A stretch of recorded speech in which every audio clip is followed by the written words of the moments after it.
Eduardo Rodriguez reached career win number 100 yesterday in the Diamondbacks, throttling victory of the Los Angeles Angels 8-1. We're talking about that and a whole lot more coming up next.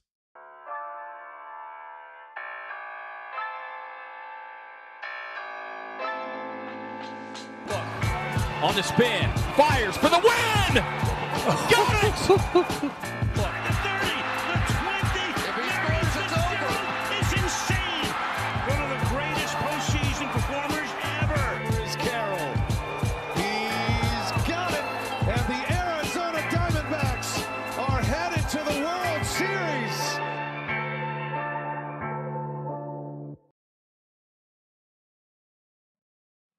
What's up, everyone, and welcome back to another episode of the AZ Sports Podcast. I'm your host, Kevin Humphreys. Thank you guys for watching today. We are live right now on YouTube, just as every podcast is.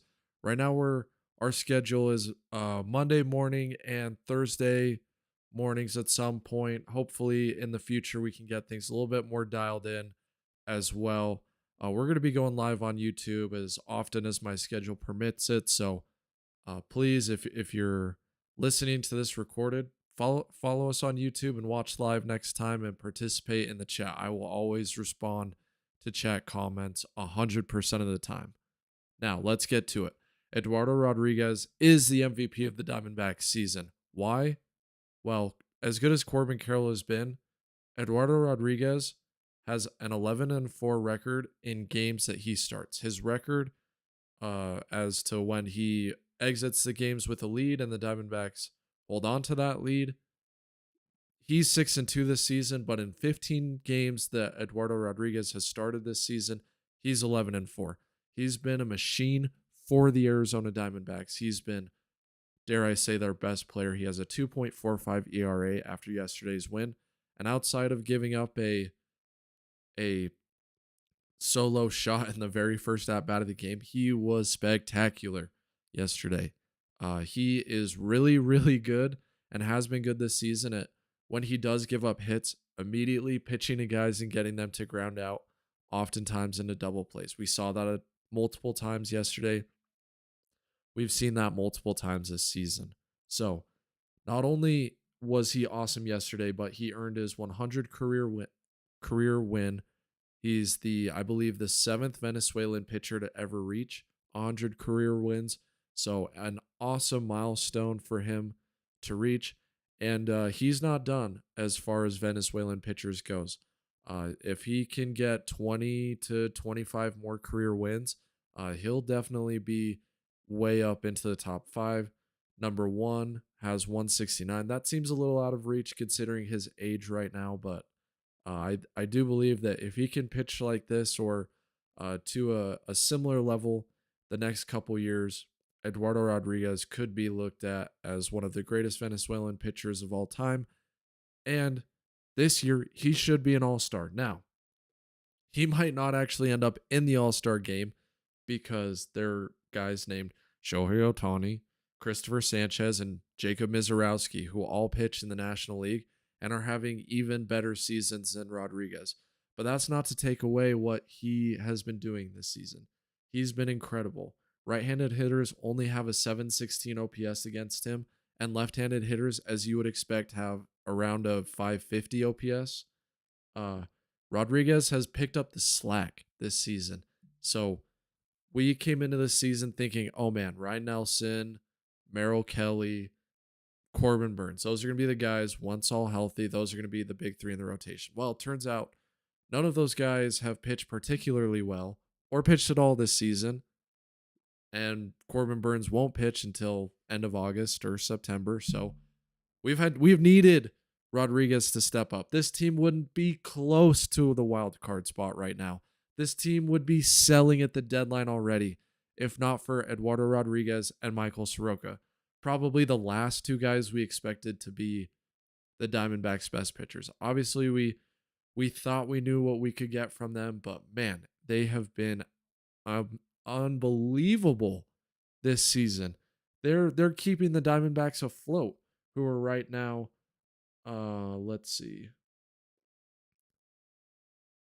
Yeah, right now the Diamondbacks are 38 and 36 with a and they are a half game out of a three-way tie for the last spot in the NL wild card. Now, we know that the NL wild card still has a ton of time left to play out, but if we go ahead and look at those standings right now, it's so if we look at the major league standings, it's the Dodgers, it's the Braves, and the Brewers in some order, and they will be the top three teams in baseball and the National League until the end of the season, in my opinion.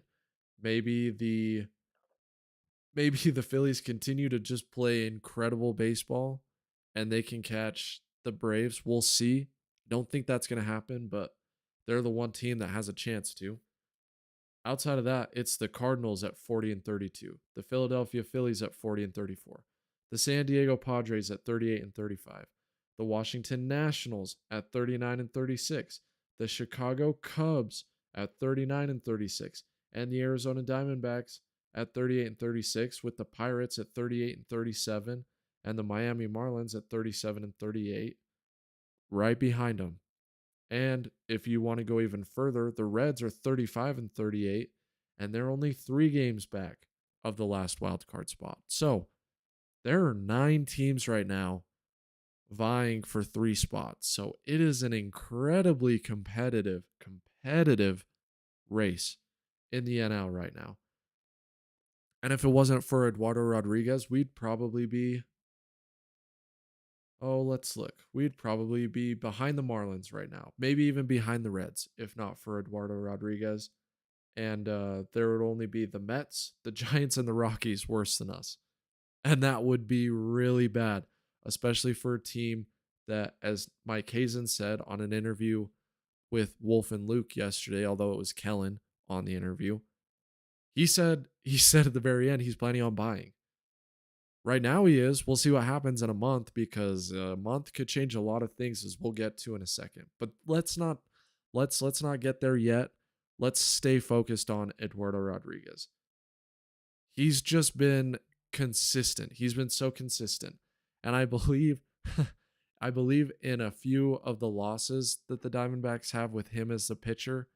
He gave up 0 runs, 1 run, and 2 runs. So it hasn't been him. It's been the Diamondbacks offense. I mean, he's been nearly flawless this season. Nearly flawless. We saw the first chink in the armor game really against the Cincinnati Reds, where he only pitched 2 2/3 innings. But he came back against the Angels at home, where he has I think batters are hitting like 184 against him at home this season. So he is really playing well at home. His ERA is a little higher on the road. It's like a 3.3 ERA on the road. But at home this season, Rodriguez is just playing exceptional baseball. Whether he is an all-star or not, he has been the Diamondbacks all-star. He's been there. You can argue between Soroka and Rodriguez. I think he's been their best pitcher. I think he's been just as good as Corbin Carroll has this season.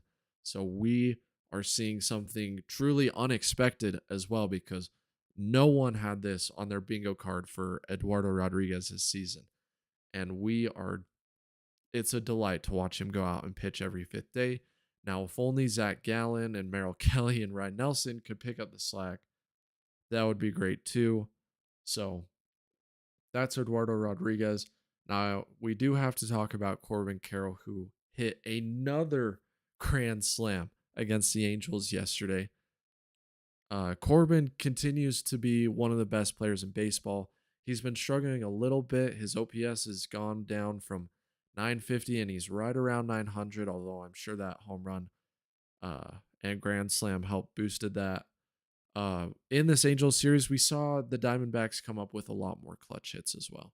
In game 1 of the series, we saw Perdomo and Marte get some key hits, and Ryan Nelson pitched well. In game 2, they were bad. Pitching was bad, hitting was bad, defense was fine.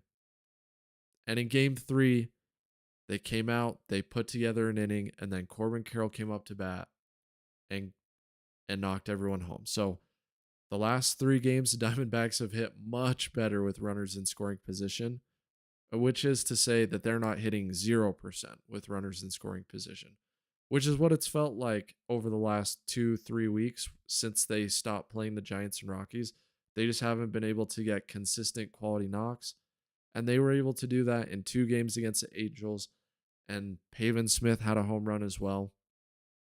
So let's continue to hope that this Diamondbacks offense can turn around. Hazen compared this team to the 2024 offense, where he felt like a lot of guys on that roster were not hitting to their potential. But then once the second half of the season started, then they really broke out and got things going on offense. Obviously, not as much power on this team as Hazen admitted as well. So no Gino out there hitting home runs. But, we have guys like Corbin, Cattell, Perdomo has started to turn a corner recently. If Pavin Smith can get back to being a good hitter, that would be an incredible boost. They have Max Kepler coming. Jordan Lawler. We should talk about Jordan Lawler. He's been incredible. He's well over 800 OPS right now. Small sample size, but man, if he can continue to get base knocks, almost had a almost had a home run. I believe it was game 2. He almost had a home run, but pulled it just a little too foul against the Angels. But he's been smoking the baseball. So it does feel like there's some seeds of 2024 where this team could potentially get back to. They started the season hot offensively. Then it's been a drought for the last 2 months, May and June, even a little bit of April, where they've just been in an offensive drought where the runs just haven't come easily. Maybe the next month or two we see this offense swing up again. And another guy who's been playing very well the last 2 games is Tommy Troy. He won the Sunday game, I believe it was Sunday, in Cincinnati with a home run, some good defensive plays, and just quality at bats. Same thing yesterday. He has the triple to get Vargas home. Uh like I mentioned on the last Diamondbacks segment we did, he kind of looks like Corbin Carroll. He kind of runs like Corbin Carroll. He kind of swings the bat like Corbin Carroll, just from the right side of the plate. Like if you can get like the light version of Carroll in Tommy Troy, like that's a huge win for the Diamondbacks if that's something that they've stumbled upon. So hopefully Tommy Troy continues to play well. We've seen Waldschmidt and Jose Fernandez both get sent back to AAA, and we'll see what happens with those guys. We'll see if they come back up, but it seems like Tommy Troy is a guy that they're most comfortable rotating through. His at bats have been the best, and for Lourdes Gurriel, like he's gonna have to come back and take away at bats and take away playing time from Tommy Troy, because right now Tommy Troy in the last week has been one of the Diamondbacks' better players. Okay, so now let's get to another thing that Hazen said on the Wolf and Luke show yesterday, and that was that the Diamondbacks need to go on a win streak soon. And while it is possible for the Diamondbacks to get hot and go on a win streak, I will say they kind of have blown some of their most recent opportunities to go on a big streak, although I think they are going to win 3 series in a row, which isn't bad, which means they'll go 6-3 over a 9-game stretch, because they beat the Reds 2-1, they beat the Angels 2-1, and I do believe that they're going to hopefully sweep, but probably will just win the series against Minnesota. Friday, Soroka's playing, or Soroka's starting. Sorry, baseball terminology is not my strongest point yet. But Minnesota, they're playing Minnesota Friday, Saturday, and Sunday. Soroka's starting game 1. They should win that game. Gallen starting game 2. We'll see. That's a toss-up game. And then Ryan Nelson pitches game 3 at home on Father's Day. I think that's a game where Nelson comes out and locks it down. And I think the Diamondbacks can go I think the Diamondbacks can go 2-3 against the Twins, which is not saying much because the Twins just are not that good.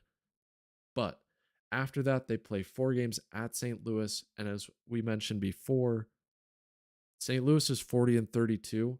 So if the Diamondbacks can go into St. Louis and win 3 out of 4, that's huge because it brings them back into the pack in this wild, wild card race in the National League.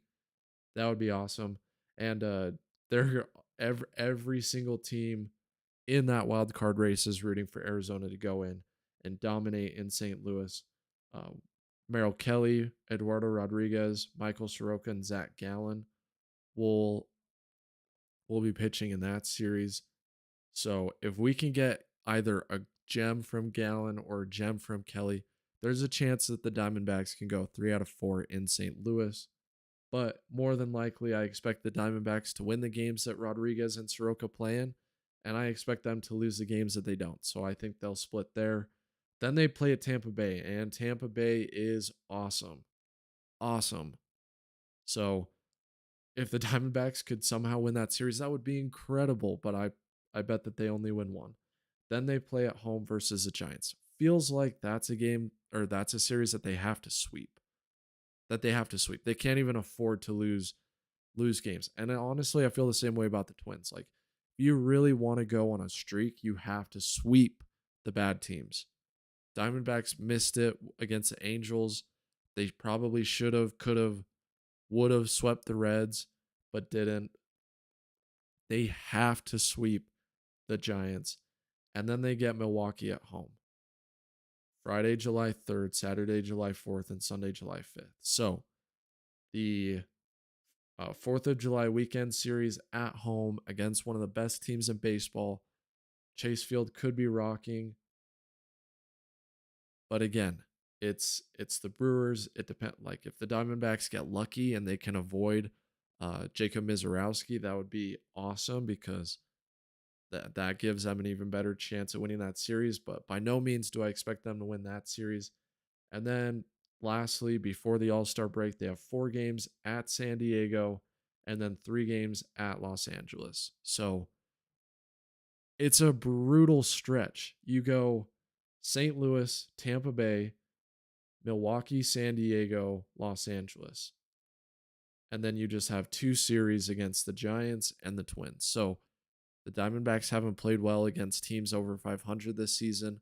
Well, they're about to go on a murderer's row outside of the Giants after this homestand against the Twins. So the Diamondbacks need to rack up as many wins as they can against the bad teams, and hopefully to keep themselves in the wild card race, they need to go and they need to beat St. Louis and they need to beat San Diego, and then just not get absolutely pummeled by Tampa Bay, Milwaukee, and Los Angeles. If they can do that going into All-Star break, then they should absolutely be buyers at the deadline. If they, I mean, we could really see them go like only win like 35 to 40% of their games over the next month. That's not good. Like, that's bad territory to be in. If you're thinking that you can actually compete for a wild card spot, this next month in games is going to tell us everything we need to know about not just this Arizona Diamondbacks team, but the future. Because honestly, the way things have gone this year, I think some of the core you have to blow up. Maybe Merrill comes back and pitches better next year. Maybe he doesn't. What are you going to do with Fott?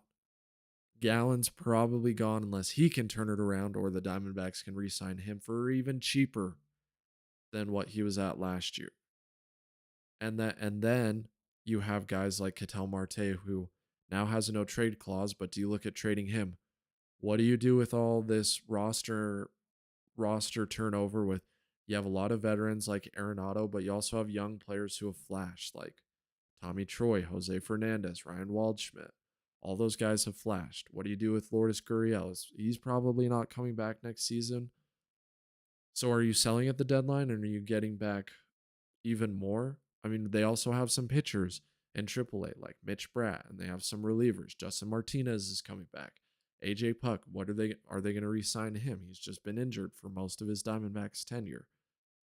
The Diamondbacks have a lot of questions, and it seems like they have two decisions to make at the trade deadline. And it's like, are we going to try and make one more big run at this thing, or are we going to maybe have to go into a deeper rebuild than we would like to admit to ourselves, because there are a lot of things up in the air right now.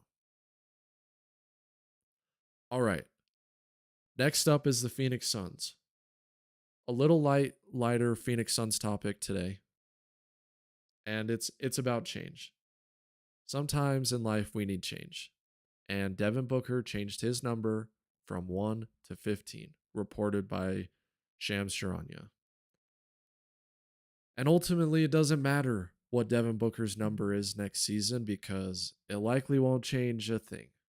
He's going to be the exact same Book he's always been, or at least has been the last couple of seasons. He's going to shoot mid-range jump shots. He's going to try and get to the rim, draw fouls. He's going to make a lot of the big decisions and take a lot of the big shots for the Suns at the end of games. Unless they strike gold in the draft or swing some big trade, he's going to be their best player. He's going to do things that frustrate us. He's going to do things that excite us. That's who Booker is. And it was reported that it was to honor his dad's college number and his Team USA number. The cynical part of my brain goes to, well, everyone has a number 1 Devin Booker jersey, and maybe jersey sales are a little low right now. And he said, okay, how do we change that? Okay, let's change the number and we get those sales back up.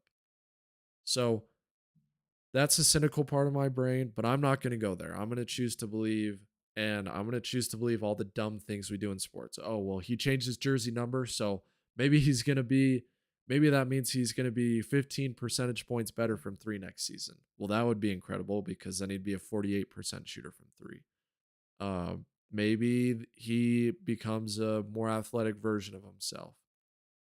Maybe not. All I know is that I have about 5 pieces of Uno merch. I have about 5 pieces of Uno merch, as we'll be able to see in just a second. Yeah, so right here got, oops.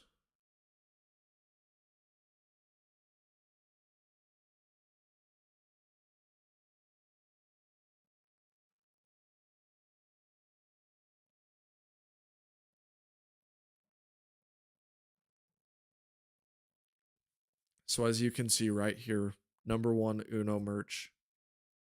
I have 2 jerseys. I have a sweatshirt with a number 1 on it, and I have this shirt. So, guys, I got a lot of Uno merch, and so I am not excited about having to go get more Devin Booker jerseys, and ones that have different numbers on them. But I'm going to go out and do it. I'm going to get a number 15 jersey, just like I'm sure a lot of other Phoenix Suns fans are going to as well. Because guess what? Loyalty is a two-way street, and Devin Booker has been as loyal as he could possibly be to this franchise over the past 11 seasons. So I'm going to be loyal right back. I'm going to ride for my guys until the end. Until the wheels come off, Devin Booker, I'm riding for you. Pause. All right. Next topic that we'll get to. Excuse me. All right. Next up is the Arizona Cardinals, and it's our path to the playoff series.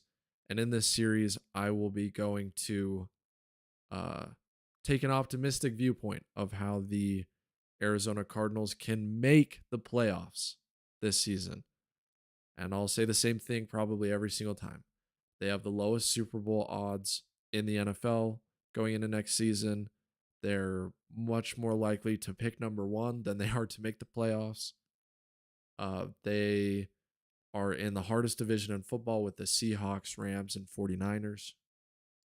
But as Scott Van Pelt says, it pays the same to be optimistic. So at least for right now, before the season, or at least before I have to be real, I'm gonna choose to be optimistic. And I'm going to choose to believe that everything is going to work out perfectly for the Cardinals. And so with that being said, we're going to get right to the the position group on defense that I think is the biggest reason why the Arizona Cardinals will make the playoffs next season. Hard to say that with a straight face. But their path to the playoff next season is that the secondary balls out, and it's one of the best secondaries in football. And here's how they do it. Will Johnson showcased his first round talent last season. He's going to improve. He's going to become even better. And if they can get the instinctive turnover creating player that Will Johnson was in Michigan, that can swing a few ball games for him. A pick six or a big interception returned inside the red zone. That's the type of plays that Will Johnson has the capability to make, and that's why he was looked at as a first round talent for a lot of his career before injuries. Before the injuries kind of made him drop into the second round. Will Johnson can lead the Cardinals secondary to being one of the best secondaries in football. Not only that, we got some incredible news at the end of OTAs, and it's Garrett Williams is going to be back in fall camp and will most likely start the season. That's awesome. Nickel corner is one of the toughest positions to play in football because you have to be so versatile. And he's been an underrated nickel corner his entire career. And he's poised to have a big year if healthy. Now, moving over to. Okay. And not only that, I think out of any guy on this defense, I think Garrett Williams has the best chance to be an all-pro at his position. He could be an all-pro at nickel corner. He really could. Now, Budda Baker, we know he's the mainstay. He's been with the Cardinals for feels like forever. He's not as beloved as Fitzgerald is, but he's getting into Fitzgerald territory where we know what we're going to get with him. He's going to play good football probably until he's 45 years old, however long he wants to play. So, Budda Baker continues to play at a high level. Then Denzel Burke continues to play well at corner opposite of Will Johnson. Really, if the young corners can play well and play up to their potential, their ceiling, and become good NFL corners, it's a huge win. Huge win for the Cardinals, whether they win games this season or win games in the future. If you have the secondary for the future in Denzel Burke and Will Johnson, you're in a great position going forward as a defense. And last but not least, the Arizona Cardinals signed Andrew Wingard, who was solid for Jacksonville last season, to replace Jalen Thompson. Losing Thompson hurts. He was really good, but hopefully Wingard can replace Thompson as well. And they also have depth this season. The Cardinals have Sean Murphy Bunting and Dadrian Taylor Demerson or Rabbit. Both of those guys are solid backup pieces. So, while the Cardinals weren't exceptional in the secondary last year and the defense really fell off in the last half of the season, largely due to injuries and just an inability to run the football, so those guys were just always on the field as well. If the secondary plays well, it makes everyone else's job easier. We always talk about in football, you need a good pass rush to make everyone else's life easier. Well, if you can cover, it makes everyone else's life easier as well. It gives the defensive line, who we'll talk about soon potentially on this path to the playoff series, a chance for the defensive line, once they're all healthy, to give them more time to get after the quarterback. It'll allow the linebackers to play free, fire more in play action, because they know that the guys behind them, they got them. And so they can be more aggressive trying to stop the run and less worried about having to play in coverage. I think it's just one of those things where, especially nowadays, where if you can cover in football, you can stop a lot of teams just by having a couple good corners that can lock it down and stop the best two players on the other team. And then it just comes down to, can the quarterback go through and make his third and fourth reads? If a quarterback can, then you need your pass rush to step up. And if a quarterback can't, then he's scrambling. You're creating havoc plays. So the secondary could lead the NFL in interceptions this year. Probably won't, but the Cardinals secondary can be one of the most productive havoc causing units in the NFL this season, and that is why they could make the playoffs. Thank you guys so much for watching at AZ Sports Podcast, as I and we, whoever else is working on this with me now or in the future, as we try and get going. Please follow us on Spotify, Apple Podcasts, and YouTube. Like, comment, share it with people, share it with the biggest Arizona sports fan you know. Please share this podcast with them. You can also follow us on social media on Instagram, Twitter, Facebook, TikTok, Threads. We're even on Threads. Follow us everywhere so that you can see what we're posting on social media. A lot of it is going to be similar stuff to this, but I'm hoping to do some social specific content soon for everyone. And thank you guys so much for watching, and we will see you next time on the AZ Sports Podcast.